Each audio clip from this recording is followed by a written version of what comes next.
নদীর পানি না দিয়ে দেশের শত্রু হাসিনাকে আশ্রয় দিয়েছে ভারত। লড়াই ছাড়া হবে না দাবি আদায়, নির্বাচন ছাড়া ফিরবে না শান্তি। তিস্তা পারে অবস্থান কর্মসূচিতে মির্জা ফখরুল। সেনাবাহিনীর তৎপরতায় চাঁদাবাজি হত্যাসহ কমেছে সব অপরাধ। সেনা সদরের ব্রিফিং। মব সৃষ্টিকারীদের বিরুদ্ধে ব্যবস্থা নিচ্ছে সরকার, জানালেন স্বরাষ্ট্র উপদেষ্টা। জুলাই হত্যার মামলায় সাবেক মেয়র আতিককে গ্রেফতার দেখালেন ট্রাইব্যুনাল। আওয়ামী লীগের ৫ নেতা কারাগারে। এনু মেনন ও সাংবাদিক দম্পতি শাকিল রূপা আবারও রিমান্ডে। চিকিৎসায় বৈষম্যমূলক ক্যাটাগরি বাতিলের দাবিতে শাহবাগে সড়ক অবরোধ আন্দোলনে আহতদের। শিক্ষক সংকট নিরসনে বরিশালের শের-ই বাংলা মেডিকেল কলেজে কমপ্লিট শাটডাউন। এবং রমজানে ৩০ টাকা দরে ১৫ কেজি এবং ঈদে কোটি পরিবারকে ১০ কেজি করে চাল উপহার দেবে সরকার। রোজায় ডিম, দুধ, ব্রয়লার সহ ভ্রাম্যমাণ গাড়িতে মিলবে গরুর মাংস।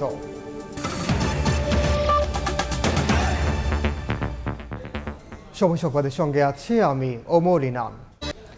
তিস্তা সহ অভিন্ন নদীর পানির হিস্সা না দিয়ে দেশের শত্রু শেখ হাসিনাকে আশ্রয় দিয়েছে ভারত। দাদাগিরি বন্ধ না করলে দেশের মানুষের সঙ্গে বন্ধুত্ব হবে না।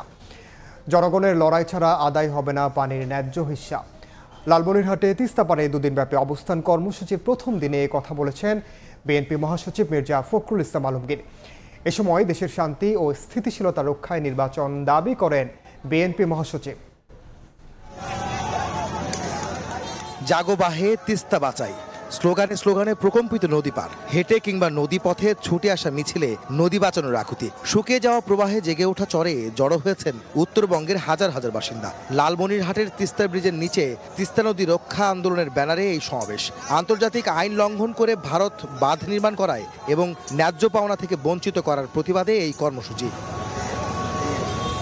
লালমনিরহাট, রংপুর, গাইবান্ধা, কুড়িগ্রাম ও নীলফামারী সহ উত্তরের ১১টি স্থানে একযোগে দুদিন ব্যাপী চলবে ভিন্নধর্মী এই প্রতিবাদ। তিস্তা পাড়ের ২৪২ কিলোমিটার অববাহিকায় অনুষ্ঠিত হবে পদযাত্রা। থাকছে লোকজ গান, সাংস্কৃতিক অনুষ্ঠান, গ্রামীণ খেলাধুলা সহ নানা আয়োজন। ব্যানার প্লাকার্ডে তিস্তা বাঁচানোর দাবি। নদীর মাঝখানে বসানো হয়েছে রং বেরঙের তাঁবু। প্রতিবাদে এ এক ভিন্নতা। উত্তরের মানুষের অভিযোগ, ভারত ন্যায্য পাওনা থেকে বঞ্চিত করে হুমকির মুখে ফেলেছে লাখ লাখ বাসিন্দাকে। শুকনো মৌসুমে আমাদের পানি ন্যায্য অংশটা আমরা পাচ্ছি না। যখন আমাদের পানির প্রয়োজন হয় না তখন এই ইন্ডিয়া আমাদের পানি দিয়ে প্লাবিত করতে। আমরা আন্দোলন করার একটা উদ্দেশ্য হলো আমাদের পানির দরকার। পানি না হলে আমাদের জমি জমা বাঁচে না এবং আবাদ কিছু শুকনো মৌসুমে মারা যায়। বিকেল ৩:৩০টায় জনতার সমাবেশ শুরুর পর মঞ্চে আসেন বিএনপি মহাসচিব। তাকে অভিবাদন জানান তিস্তা পাড়ের মানুষ। প্রধান অতিথির বক্তব্যে মির্জা ফখরুল বলেন, পতিত হাসিনা দেশকে বেঁচে দিয়ে এক ফোঁটা পানি আনতে পারেনি। ভারত তাকে আশ্রয় দিলেও ন্যায্য হিস্সা থেকে বারবার বঞ্চিত করেছে বাংলাদেশের মানুষকে। অন্তর্বর্তীকালীন সরকার কথাই তো বলেন যে আপনার নিরপেক্ষ, তো নিরপেক্ষ কিন্তু এই জায়গায় থাকলে চলবে না। এই জায়গায় আপনাকে মুখ খুলতে হবে, ভারতকে বলতে হবে যে আমার পানির ন্যায্য হিস্সা আমি চাই। ভারতকে পরিষ্কার করে বলতে চাই, আগেও বলেছি এখনো বলছি, বাংলাদেশের মানুষের সঙ্গে যে বন্ধুত্ব করতে চান তাহলে আগে তিস্তার পানি দেন, সীমান্তে গুলি করে হত্যা বন্ধ করেন, আর আমাদের সঙ্গে বড় দাদা মতন যে আচরণ সেটা বন্ধ করেন। নির্বাচন প্রসঙ্গে অন্তর্বর্তী সরকারকে আবারও তাগাদা দিয়ে বিএনপি মহাসচিব বলেন, দেশকে স্থিতিশীল রাখতে নির্বাচনের বিকল্প নেই। ওরা অনেক সময় বলে যে আমরা নাকি ভোট করতেছে। ভোট করার কারণ একটাই, যে ভোট না হলে আমার নেতা নির্বাচিত হবে কোত্থেকে, আমার কথাটা বলবে কে, আমার তো প্রতিনিধি চাই, তাই না? সেই জন্যই আমরা নির্বাচনের কথা বলছি। আর নির্বাচন দিলে দেশটাতে যে অশান্তি সৃষ্টি হয়েছে সে অশান্তি হবে না। এই প্রতিবাদ কর্মসূচির মাধ্যমে আন্তর্জাতিকভাবে বাংলাদেশের সমস্যা তুলে ধরে তার সমাধানে বিশ্ব দরবারে আবেদন রাখছেন আয়োজকরা। জাগো বাহে তিস্তা বাঁচাই, এই স্লোগানেই যেন সম্পূর্ণ বার্তা রয়েছে যে ভারতের আগ্রাসন এবং নদী শাসনের কারণে বাংলাদেশে বয়ে যাওয়া তিস্তার অববাহিকায় যে শূন্যতা, যে চর জেগে উঠেছে, যেখানে জীবন মানের ক্ষতি হচ্ছে।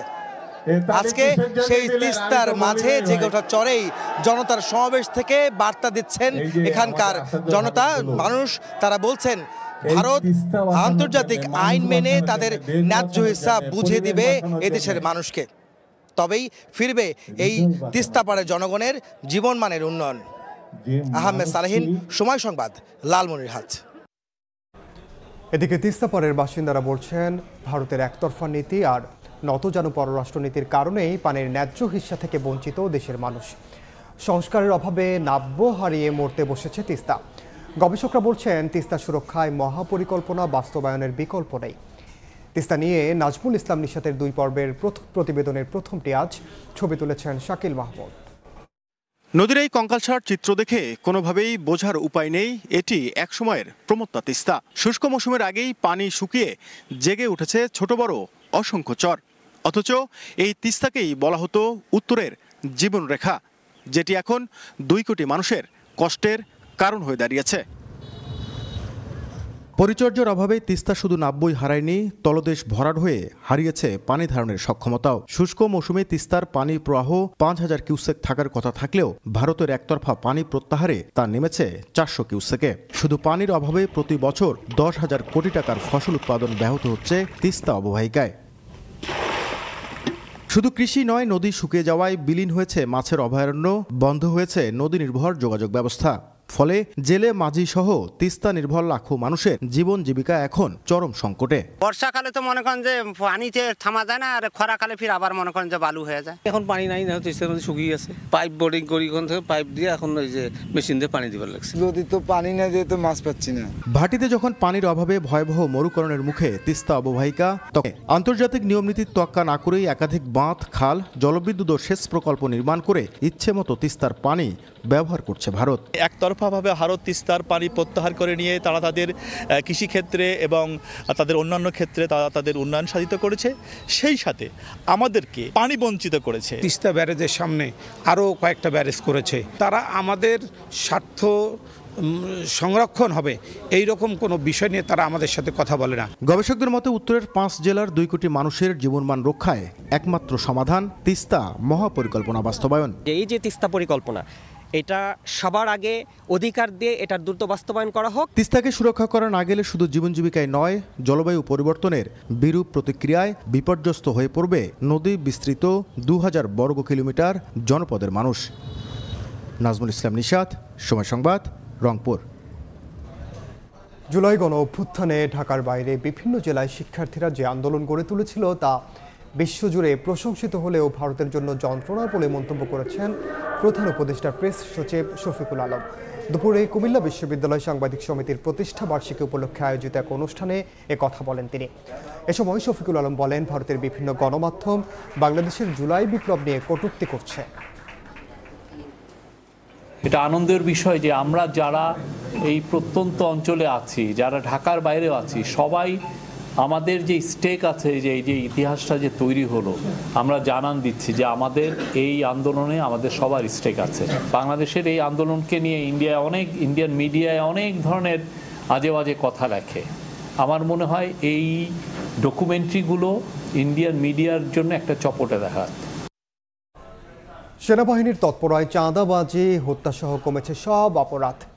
দেশের আইন শৃঙ্খলা পরিস্থিতিশীল রাখতে সর্বোচ্চ চেষ্টা করা হচ্ছে বলে জানিয়েছে সেনা সদর।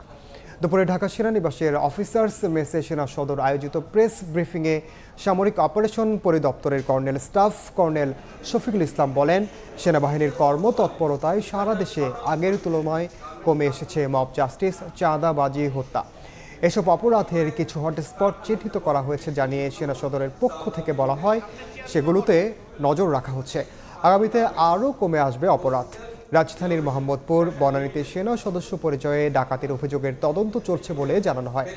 এছাড়া বান্দরবানে অপহৃত রাবার শ্রমিকদের উদ্ধারে সেনাবাহিনীর তৎপরতা চলছে বলেও ব্রিফিংয়ে জানানো হয়।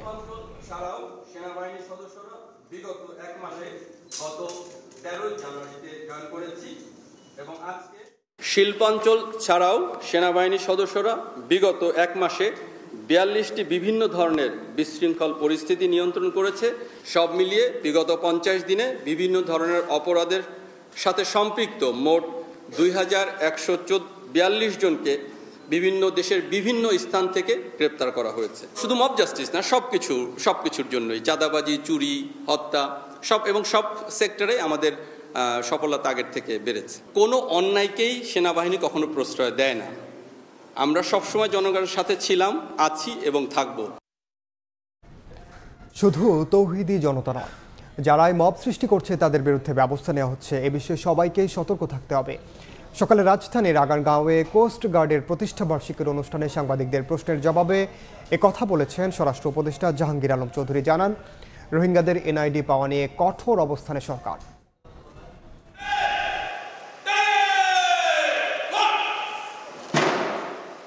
বাংলাদেশ কোস্ট গার্ডের ৩০তম প্রতিষ্ঠাবার্ষিকী উপলক্ষে আগারগাঁওয়ে আয়োজন করা হয় প্যারেডের। এতে প্রধান অতিথি হিসেবে যোগদান করেন স্বরাষ্ট্র উপদেষ্টা। বীরত্বপূর্ণ ও সেবামূলক কাজের স্বীকৃতি হিসেবে ৪ ক্যাটাগরিতে কোস্ট গার্ডের ৪০ সদস্যকে দেওয়া হয় পদক। পরে কোস্ট গার্ডের সাফল্য সক্ষমতা তুলে ধরেন মহাপরিচালক। বর্তমান সরকারের বৈষম্যহীন বাংলাদেশ ও জনকল্যাণের পরিকল্পনা বাস্তবায়নে বাংলাদেশ কোস্ট গার্ড সরকার কর্তৃক আরোপিত যে কোনো দায়িত্ব পেশাগত ও দক্ষতার সাথে পালন করতে সর্বদা বদ্ধপরিকর। এরপর সমসাময়িক বিষয় নিয়ে সাংবাদিকদের প্রশ্নের জবাব দেন উপদেষ্টা। জানান, যারাই মব তৈরি করছে তাদের বিরুদ্ধে ব্যবস্থা নেওয়া হচ্ছে। অপরাধে জড়িয়ে পড়া আইন শৃঙ্খলা বাহিনীর সদস্যদের বিরুদ্ধে ব্যবস্থা নেওয়ার কথাও জানান উপদেষ্টা। বিভিন্ন জনতা বিভিন্ন ধরনের সমস্যা ক্রিয়েট করতেছে। এখন সব জনতা নেই, কিন্তু নিয়ন্ত্রণের দায়িত্ব আমাদের। এখন কোন জনতা কিসের জন্য মব বা ক্রিয়েট করে ওইগুলো কিন্তু আপনারা একটু দেখতে হবে। এই জন্য সবাইরই কিন্তু একটু সজাগ হইতে হবে। এ সময় মিয়ানমারের আরাকান আর্মি বাংলাদেশের সীমানে প্রবেশ করার বিষয়ে উপদেষ্টা বলেন, জেলেরা ভুলে মিয়ানমারে ঢুকে গেলে আটক হন। রোহিঙ্গাদের এনআইডি পাওয়া নিয়ে ব্যবস্থা নেওয়ার কথাও জানান তিনি। পুলিশ ভেরিফিকেশন দরকার হবে না এই পাসপোর্ট পাওয়ার জন্য যাদের ন্যাশনাল আইডি আছে। এখন তার ন্যাশনাল আইডি সময়েই যেন রোহিঙ্গারা ন্যাশনাল আইডি না পায়, এই জন্য ব্যবস্থা নেওয়া হবে। বর্ডার সম্পূর্ণ নিয়ন্ত্রণে আছে, এখানে কোনো ধরনের সমস্যা আমাদের নেই। আমাদের জলসীমায় ঢুকে মাছ টাছ ধরে এবং এই সব ক্ষেত্রেও কিন্তু কোস্টগার্ড একটা ভালো ভূমিকা রাখতেছে। গত ৬ মাসে দুর্নীতি অনেক কমেছে জানিয়ে এখনো সহনীয় পর্যায়ে আসেনি বলে মত স্বরাষ্ট্র উপদেষ্টার। এই দুর্নীতি আরও কমতে হবে। মাসুদুর রহমান, সময় সংবাদ, ঢাকা। জুলাই আগস্টে মানবতা বিরোধী অপরাধ মামলায় গ্রেফতার দেখানো হলো সাবেক মেয়র আতিকুল ইসলামকে। এদিন উত্তরার ঘটনায় আরও ৫ আওয়ামী লীগ নেতাকে গ্রেফতার দেখিয়ে কারাগারে পাঠানো হয়। প্রসিকিউশন বলছেন, উত্তরার ২ শতাধিক মানুষকে হত্যার তদন্ত করতে গিয়ে সাক্ষীর জবানবন্দিতে আতিকুল ইসলাম সহ আসামিদের নাম উঠে এসেছে। সোমবার প্রথমবারের মতো ট্রাইব্যুনালের বিচারকদের মুখোমুখি করা হয় সাবেক মেয়র আতিকুল ইসলামকে। অন্য ৫ আসামিকে যথাসময়ে আনা হলেও আতিকুল ইসলামকে ডিবি হেফাজত থেকে হাজির করতে দেরি হওয়ায় ঘণ্টাখানেক বিলম্ব হয় শুনানি। শুনানিতে ট্রাইব্যুনাল জানতে চান সাবেক মেয়র আতিকের সম্পৃক্ততার বিষয়টি।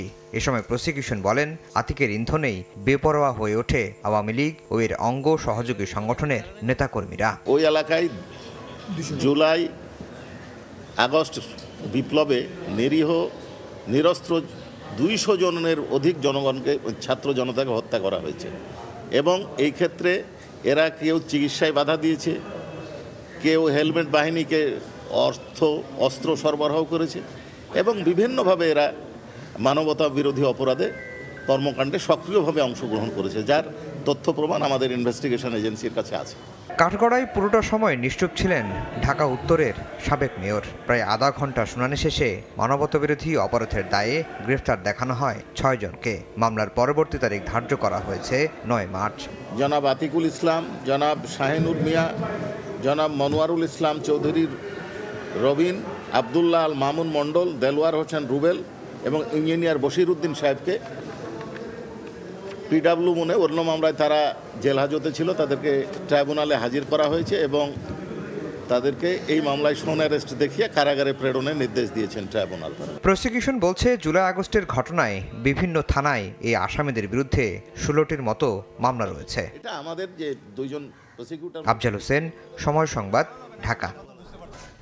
চিকিৎসায় বৈষম্যমূলক ক্যাটাগরি বাতিলের দাবিতে শাহবাগে সড়ক অবরোধ করে বিক্ষোভ করেছেন জুলাই আন্দোলনে আহতরা। এই মুহূর্তে সেখানে আছেন মনির হোসেন, সরাসরি যাচ্ছে তার কাছে।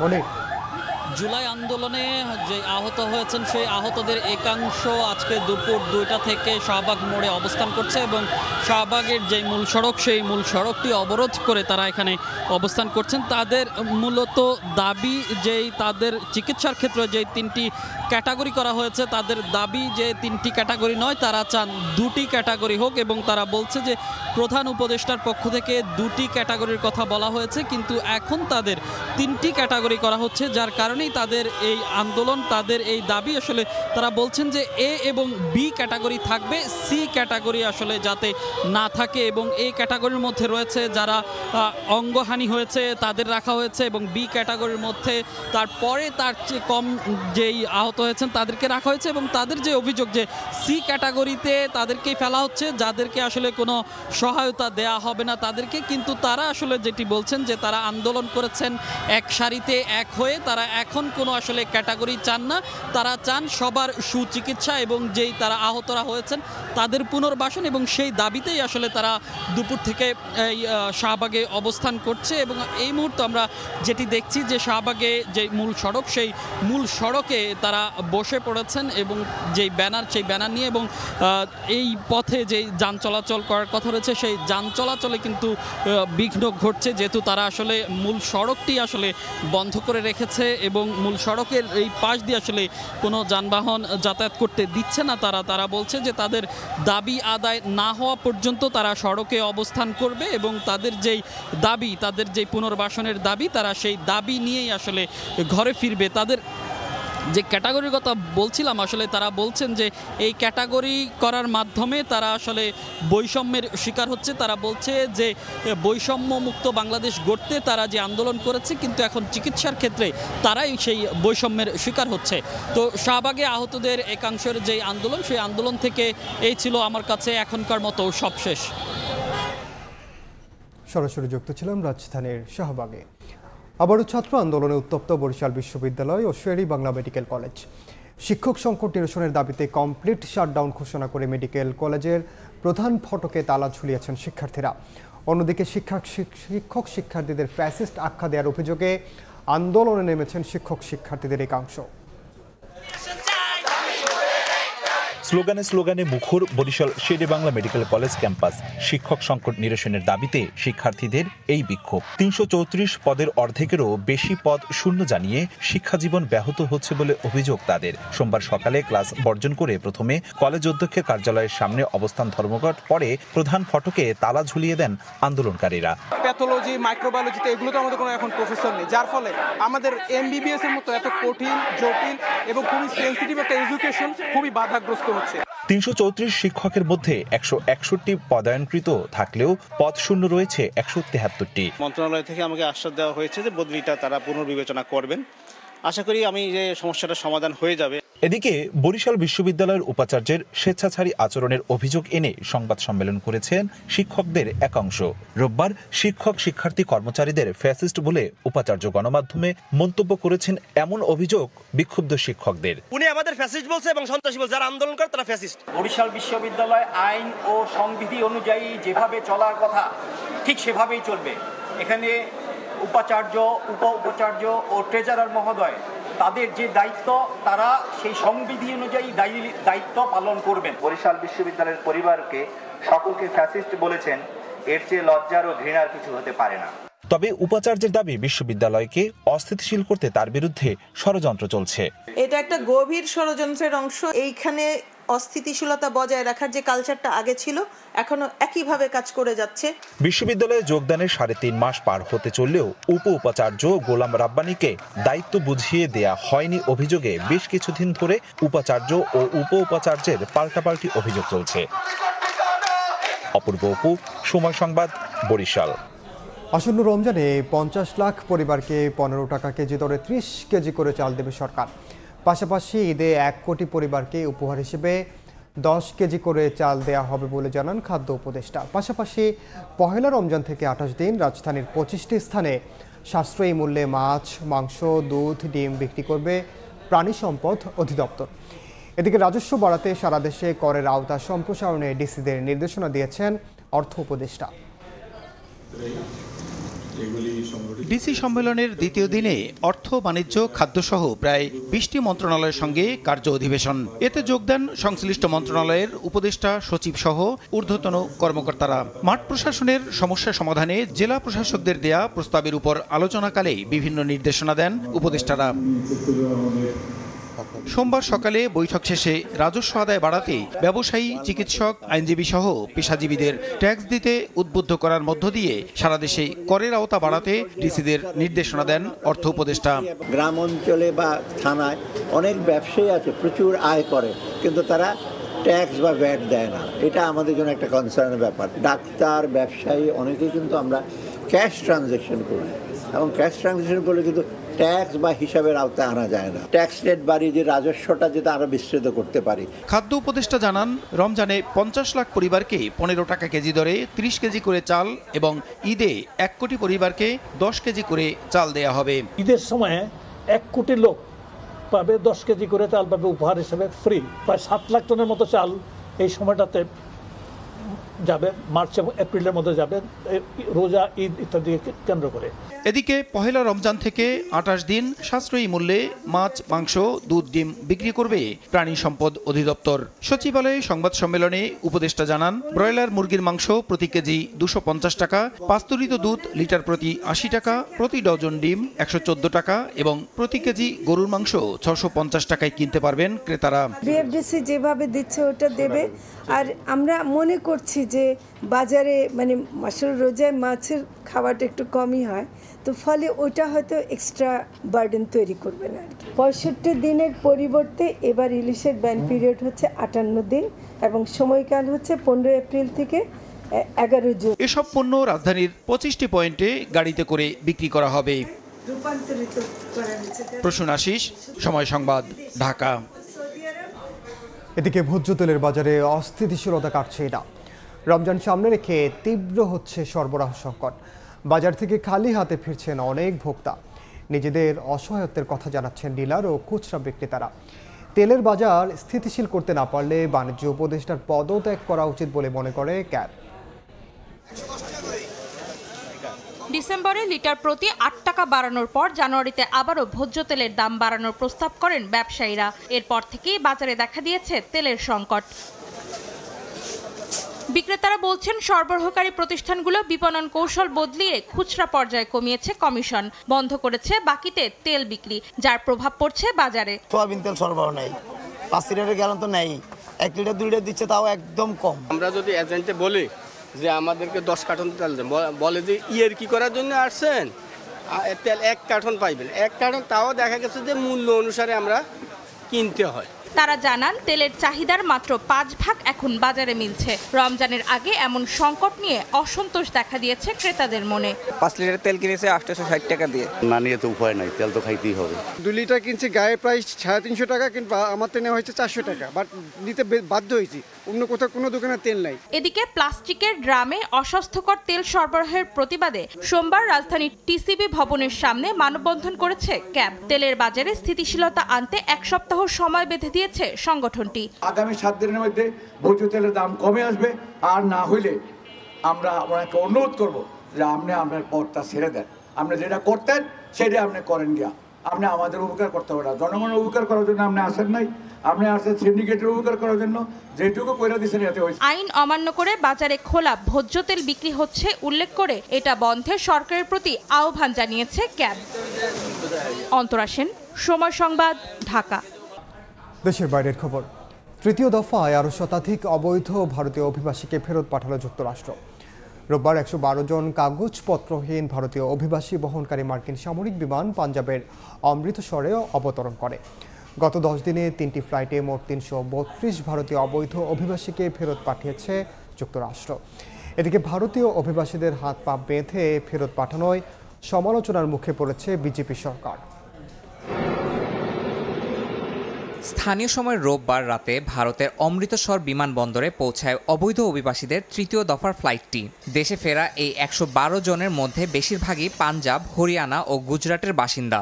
প্রেসিডেন্ট হিসাবে নির্বাচিত হওয়ার পর যুক্তরাষ্ট্র থেকে অবৈধ অভিবাসীদের ফেরত পাঠানোর উদ্যোগ জোরদার করেছে ট্রাম্প প্রশাসন। এই ফ্লাইটে 112 জন অভিবাসী ফিরেছেন। তাদের অভিবাসন প্রক্রিয়া চলছে।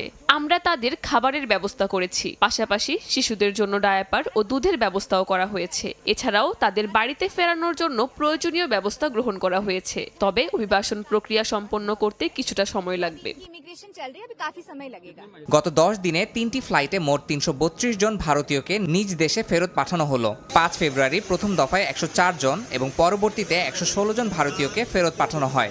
সর্বশেষ 112 জনের মধ্যে ছিলেন নারী, শিশু ও এমনকি নবজাতকও।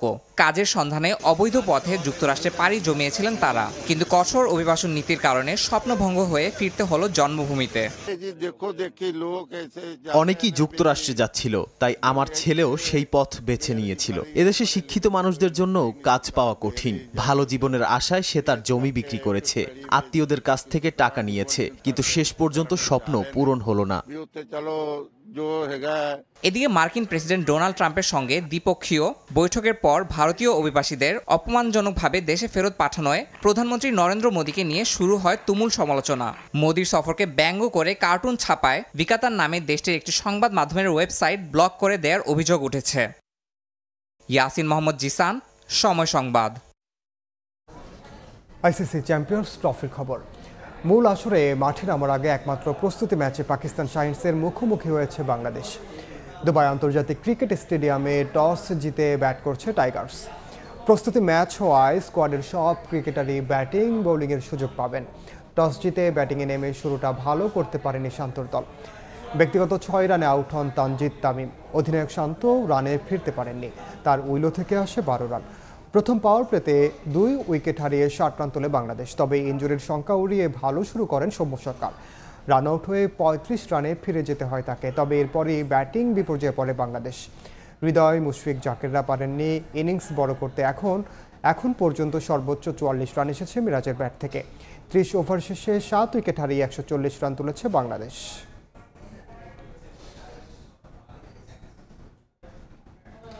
এই ছিল সময় সংবাদে।